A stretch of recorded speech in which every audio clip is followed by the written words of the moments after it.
Election એટલે Gujarat first. પેટા ચૂંટણીઓની વાત કરીએ તો વાવમાં વટની લડાઈ જે ચાલી છે. બીજા રાઉન્ડમાં પણ કોંગ્રેસના ગુલાબસિંહ રાજપૂત આગળ ચાલી રહ્યા છે. 10માંથી 6 કે જેમાં મહાયુતિ આગળ જણાઈ રહી હતી.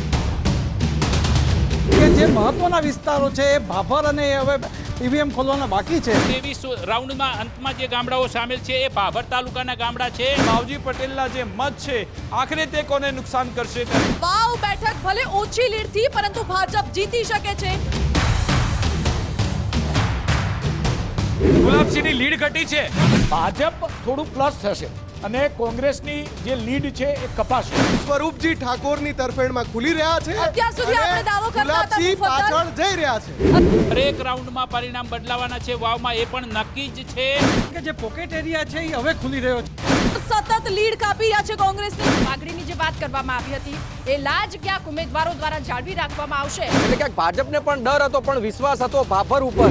સંપૂર્ણ મત છે કે ભારતીય જનતા પાર્ટી 3 થી 4 હજારની લીડથી વાવની પેટા ચૂંટણી જીતવા જઈ રહી છે.